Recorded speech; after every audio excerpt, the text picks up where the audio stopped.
cumprimentar a todos os irmãos, amigos que aqui estão, que nos assistem via internet. Aos domingos estamos em uma série sobre os abençoados, que é uma série sobre as bem-aventuranças, e cada uma delas nós temos compreendido o caminho pelo qual Cristo nos levou e está nos levando nestas bem-aventuranças. A que nós estudamos domingo passado, eu penso que foi uma das mais belas entre... É difícil você dizer qual é tão bela, mas a de domingo passado, quando Jesus diz que nós nos tornamos semelhantes a Deus, é extremamente maravilhoso. Hoje nós iremos falar sobre abençoado é o pacificador. E quando nós pensamos sobre Deus sendo pacificador, automaticamente nós pensamos sobre guerra e paz. E parece que há meio que um conflito para nós entendermos isso perfeitamente. Quando olhamos para a Bíblia não define claramente para nós essa questão de guerra e paz, sobre defesa pessoal e não resistência ao mal, ou sobre retribuir o mal e ser pacífico. Nós não temos isso muito claro, e com o tempo Deus vai nos revelando isso. No Antigo Testamento pode ser mencionado como uma abordagem, e nós vimos, militarista. Então, quando nós olhamos para o Antigo Testamento, como Deus definia a paz, manda matar toda aquela nação, assim vocês terão paz. De crianças a idosos, animais, todos. E nós olhamos para o Antigo Testamento e aí pensamos, Deus era mau, porque Ele mandava matar todos. Quando você olha para o Novo Testamento, você não vê esta figura de Deus, mas você vê uma luta, uma guerra entre o bem e o mal, que se trava em nosso coração. Nós vimos uma luta, uma guerra entre as potestades do bem e as potestades do mal, mas nós não vimos, né, no Novo Testamento essa questão de que você vai enfrentar o mal de uma forma militar. Como harmonizar isso? Como entender isso? E Jesus vem e diz que nós devemos ser pacificadores. Como viver em um mundo com tantos conflitos? Como, quando reagir e quando não reagir, quando exigir seus direitos e quando não os exigir. Tem havido várias respostas cristãs desenvolvendo uma cronologia sobre essa questão de guerra e paz, e ela vem desde a igreja primitiva. No início, na igreja primitiva, a conduta sempre era uma conduta pacífica. Diante do Império Romano extremamente autoritário, férreo, a conduta do cristianismo era sem resistência e serem pacíficos.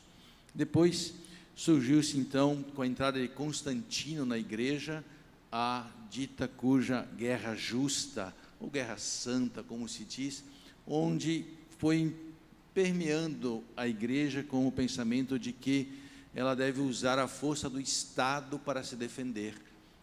E a igreja começa a entrar então numa questão de que você pode realmente exigir seus direitos. E por fim, vem o que nós conhecemos, a Guerra Santa, que foi mais na época das Cruzadas, na Idade Média, onde a oposição das Cruzadas que defendia que a igreja devia atacar o mundo e aqueles que tentassem atacar a igreja. Então nós podemos olhar que a igreja caminhou nessas questões de guerra e paz, e hoje há um conflito entre os cristãos de como eles devem se portar diante das adversidades. Se alguém lhe fecha no trânsito e bate no seu carro, o que você deve fazer? Você deve entender que aquela pessoa estava sob efeito do álcool, você deve entender que Deus queria livrar, que mais à frente você talvez teria uma batida pior. Como lidar com essas questões do dia a dia? Como nós lidamos com a questão de que realmente a nossa vida está nas mãos de Deus, e como nós devemos permitir que Ele conduza a nossa vida? Abençoado é o pacificador. Se você trouxe a Bíblia, livro de Mateus, capítulo 5, e hoje vamos estudar mais uma das bem-aventuranças.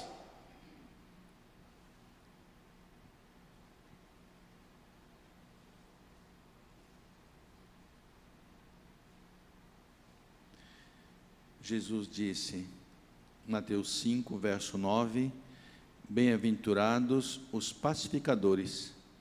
Eu gosto dessa palavrinha, por quê? Porque ela sempre vai dizer o porquê que Jesus falou antes das palavras que disse. Ele diz, bem-aventurados são os pacificadores, porque eles serão chamados filhos de Deus. Aparentemente, as palavras mais simples estão aqui, qualquer criança pode entender, mas há uma profundidade nessa declaração de Cristo imensurável, como foi na declaração anterior, que ele diz que nós nos tornamos filhos de Deus. Jesus disse, nós sabemos que bem-aventurado não quer dizer de ser feliz, mas bem-aventurado, a palavra no grego quer dizer abençoado, e abençoado é alguém que está bem espiritualmente. Portanto, Jesus está dizendo, se você for pacificador, você estará sempre bem espiritualmente, sempre haverá paz entre nós. Paz é uma palavra na Bíblia que, shalom, no hebraico, que ela tem muitos significados. No grego, o significado é juntar ou unir o que foi separado. E nós vivemos num mundo, hoje você não pode olhar para alguém de uma forma meia torta, como se diz, que a pessoa já pensa, não gosta de mim, a pessoa já me olhou de mau jeito.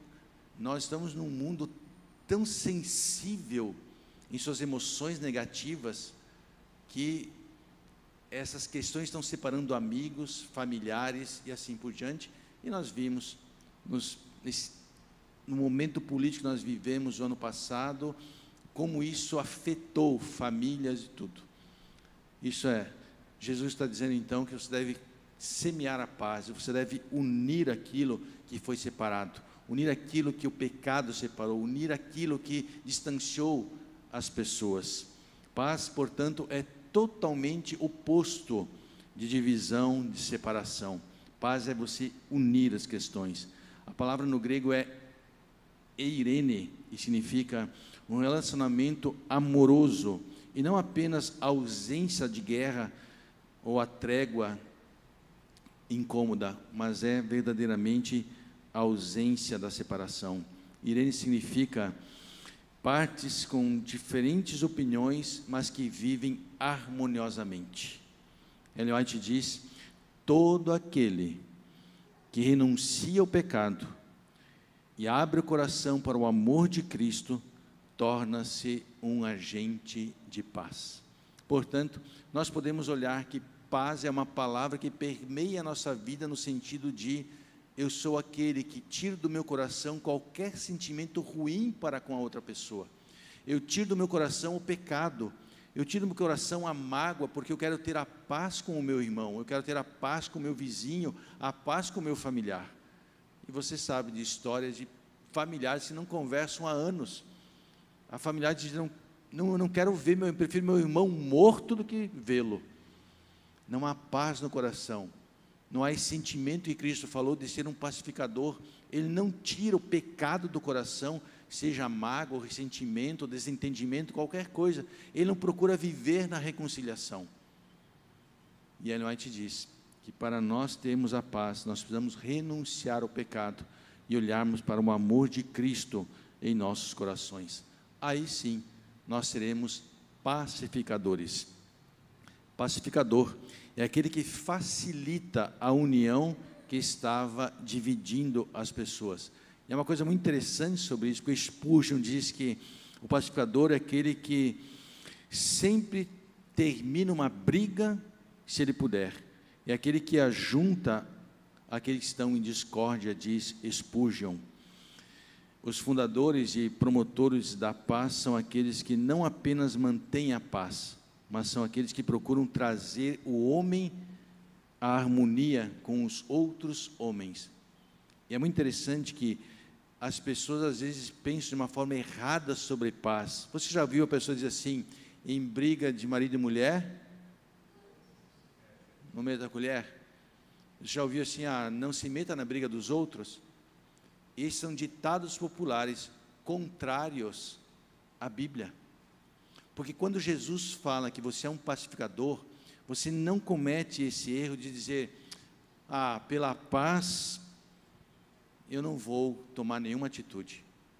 Se eles brigaram, eu vou deixar que fique assim para as coisas ficarem em paz. Esse é um pensamento totalmente contrário à Escritura. Você recusar enfrentar a situação não é você procurar a paz ou ser um pacificador. Portanto, na mente de Jesus, ao ele falar sobre ser pacificador, não existe você aceitar passivamente o mal que está acontecendo. É realmente você se expor, é você ser ridicularizado, é você ser tratado com desprezo. Expor quer dizer o fato de você se colocar entre duas pessoas que estão brigando e as duas ficarem mal com você, mas você tentar ser o pacificador. Esse é o contexto que Jesus está dizendo de pacificador. Não é você cruzar os braços e dizer, é entre eles. Se você vê duas pessoas na rua brigando, você deve ir lá e dizer, não briguem, mesmo que eles batam em você. Lembra a história de um puritano que vai a Roma e havia um domingo dessas apresentações onde os cristãos eram colocados para as feras e assim eles se deleitavam nesse prazer. E esse reformador entra no Coliseu e repreende a todos que ali estão e diz, isso não é a vontade do Senhor. E todos que ali estavam começam a gritar para que ele fosse assassinado, morto, apedrejado ali no Coliseu. E ele morre no Coliseu, tentando pacificar as pessoas a não viver neste erro.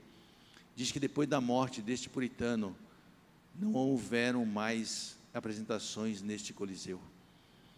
Quantas vezes Jesus se colocou para apaziguar as diferenças? Quando, por exemplo, os soldados vieram ao jardim de Getsêmani para prendê-lo, e ali estavam os discípulos, falaram, vocês vieram buscar a mim, deixe-os ir em paz. Jesus estava pacificando, deixando as coisas em paz. Quando os discípulos falaram, Senhor, os samaritanos não te aceitam, o Senhor quer que nós mandemos descer fogo do céu e queimemos todos? Jesus falou, não, de forma alguma, vamos viver em paz, nós não estamos aqui para a guerra, nós não estamos aqui para prejudicar as pessoas, estamos aqui para criar um clima de paz. David Guzik, um grande escritor, eu gosto do que ele diz, ele explicando sobre os pacificadores, ele diz assim, eles são reconciliados, não são aqueles que vivem em paz, mas aqueles que realmente trazem a paz. Eles são aqueles que vivem para vencer o mal e colocar o bem onde o mal não existe. Estes são os pacificadores. Quanto mais nós lemos a Bíblia e olhamos para Jesus, nós deveríamos viver muito mais essa questão de amar as pessoas, nos aproximar delas no desejo de realmente querê-las o bem. E não apenas olhar-as andando pelas ruas, vendo-as tristes, apressadas, sem esperança, e como se isso fosse normal para nós. Isso, na verdade, deveria tocar o nosso coração. Nós devíamos, Senhor, cria em mim um desejo de levar essa pessoa à paz que ela não tem, que eu seja verdadeiramente um pacificador, mas não que eu cruze os braços e que ache que tudo é normal como as pessoas estão vivendo, porque eu não estou sendo um pacificador dessa forma. Todas essas graças, as bem-aventuranças são possíveis se Cristo habitar em nós com o seu Espírito. Há uma ilustração de Jim Walton. Ele foi para a Colômbia trabalhar numa vila para pregar o Evangelho e ele não encontrava uma palavra para explicar paz para aqueles indígenas. E um dia ele ouviu o chefe da tribo falar repetidamente a frase, tenho um só coração. E ele perguntou então para um tradutor que estava ali, o que ele estava querendo dizer com tenho um só coração? Ele disse, é a mesma coisa de dizer assim, não há nada entre mim e você. Isso é ter um só coração. Isso é, eu tenho um só coração com você, não há nenhuma mágoa entre eu e você. Esses são os pacificadores. Ter paz no coração é justamente isso. Não há nada entre mim e você. Nós estamos em paz. Nós temos o mesmo coração. O que está no seu coração está no meu. Não existem ressentimentos, não existem mágoas, não existe distanciamento. Existe a liberdade de eu ser eu e você ser você. Alguém disse uma vez, nós só nos abrimos com aqueles com quem nós podemos confiar que vão nos aceitar como nós somos. Isso é ter um mesmo coração.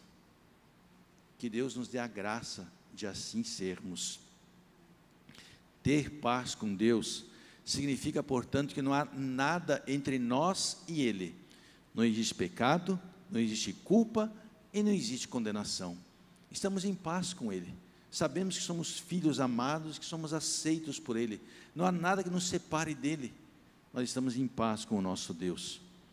Pergunto, você tem um só coração? Seja com um filho, uma filha, um amigo, um irmão, ou com o próprio Deus? Ellen White diz: quem quer que, por palavras ou ações, leve outro a abandonar o pecado e entregar o coração para Jesus, este é um pacificador. Jesus diz que abençoado é o pacificador, porque ele será chamado filho de Deus. Jesus está dizendo claramente aqui para nós que nós está falando nessa bem-aventurança, de que Deus chama de pacificador os seus filhos. A ideia nessa passagem é justamente essa, é que nós somos chamados por Deus, por sermos pacificadores, filhos dele. E Jesus disse que nós somos chamados, de ser chamado aqui é a mesma ideia de tornar-se, e a mesma ideia de ser salvo. Portanto, Jesus está dizendo, se você é um pacificador, tenha certeza que você está salvo em Jesus, porque não há nada entre você e Deus, e há agora um caminho aberto entre ambos. Jesus está dizendo, nesta bem-aventurança, que nós somos chamados filhos de Deus. E filho aqui é muito mais do que a questão de filiação. Como nós temos nossos filhos, você tem os seus filhos, suas filhas, meu filho está aqui. Ou eu sou filho de uma mãe que me ama. É muito mais do que essa relação. Quando Jesus diz que nós somos ser chamados filhos de Deus, Ele está dizendo, vocês terão o mesmo caráter que Deus. Em suma, Jesus está dizendo, se você for aquele que leva as pessoas a uma reconciliação, se você for aquele que sempre trabalha para trazer a paz, você é semelhante a Deus. Este é o pensamento de Jesus ao falar sobre esta bem-aventurança. Portanto, ser filho é muito mais do que questão de filiação, é ter o caráter do próprio Deus, ou seja, ser semelhante a Deus. Aqui, o aspecto positivo é enfatizado com o termo de você refletir o caráter de um Deus amoroso, bondoso, que está disposto a afastar todo o mal, para que não haja nada que crie uma divisão entre nós e o nosso Criador. Por isso, quando a Bíblia nos convida para irmos a Cristo, ela nunca diz que você precisa mudar para fazer isso. Ela nos convida a irmos como nós estamos, porque Cristo coloca a paz de Deus em nossos corações. Paulo diz em Romanos que o amor de Cristo é derramado em nossos corações, que a paz de Deus é invadida em nossa alma. Ele nos transforma completamente e nós vamos a Ele e Ele nos torna verdadeiramente semelhantes a Ele. Diz-nos que Deus nos fala com essas palavras: meu filho, tu estás sempre comigo e tudo o que eu tenho é teu. Bem-aventurado é aquele que ouve estas palavras. O Espírito de paz é o testemunho mais poderoso que nós temos, que temos uma ligação e uma intimidade com Deus. É o maior testemunho de que Deus realmente habita em cada um de nós. Quando nós olhamos e lemos a Bíblia, principalmente Tiago fala e diz assim: refreie sua língua, não fale, fique em silêncio, leve tudo para o Senhor, Ele conduz todas as coisas. Na minha vida, eu já fui algumas vezes ofendido, seja abertamente ou pelas costas. Eu já fui traído por alguns amigos, e eu compreendo perfeitamente que tudo isso foi obra de Deus. Tudo isso foi Deus dizendo: deixa eu moldar você, Deixa você entender que quem cuida da sua vida sou eu. Você não tem que ficar magoado com a forma como conduzo a sua vida. Porque se um dia eu colocar uma pessoa má na sua frente, ela lhe bater no rosto, eu quero que você ame essa pessoa. E que você não se levante com rancor e ressentimentos. Porque eu quero que você seja igual a mim. Quando eu apanhei para ir à cruz, eu olhei para aqueles meus inimigos com meus irmãos e não havia nenhum ressentimento em mim para com eles.